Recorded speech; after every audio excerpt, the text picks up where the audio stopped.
ஏன் இதான் பிரச்சனையா? தப்ப உன் மேல வச்சுக்கிட்டு ஏன்டா மத்தவங்கள குத்த சொல்ற? ஏன் கவர்மெண்ட் வேலைன்னு அலையிற நீ? சொந்தமா ஒரு தொழில் பண்ணி வாழ்க்கையில முன்னேறணும்னு ஏன் நினைக்க மாட்டேங்கிற? பஸ் பேர் காசுல மலைஞ்சிட்டு இருக்கேன், சொந்தமா தொழில் ஆரம்பிக்கிறதா? அதுக்கு முதல் வேண்டாமா?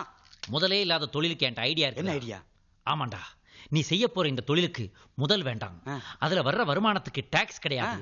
ஆபீஸ் போட வேண்டாம், நீ யாரையும் போய் பார்க்க வேண்டாம். மத்தவங்க வந்து உன்னை பார்ப்பாங்க. அட நீ உழைக்க வேண்டாம்டா, மத்தவங்க உழைச்சு கொண்டு வந்து காசு கொடுப்பாங்க. இவ்வளவு ஏன்டா? உனக்கு ரிட்டையர்மெண்ட்டே இந்த தொழில கிடையாதுடா. மச்சான், திக்கு தசை தெரியாம அலைஞ்சிட்டு இருந்த மச்சான், எனக்கு நல்ல வழி காமிச்சிட்டேன். என்னடா தொழில் சொல்றா? ஃபீல் பண்ணாத. நீ இந்த தொழில கட்டாயம் பண்ணணும்டா. என்ன தொழில்னு புரியலையாடா? இன்னுமா புரியல? புரியல. நீ வார்த்தைக்கு வார்த்தை என்ன என்னன்றா கூப்பிடுற? மச்சான், அப்ப நீ யாரு? மாமா. அதத்தான் பண்ணுங்கிற. எது சொன்னாலும் லேட்டா புரிஞ்சுக்கிறது. இந்த 500 ரூபாய் வச்சுக்கோ போ. கம்மியா இருக்கேன்னு ஃபீல் பண்ணாத. இது வெறும் அட்வான்ஸ் தான். மீதி அப்புறமா செட்டில் பண்றேன்.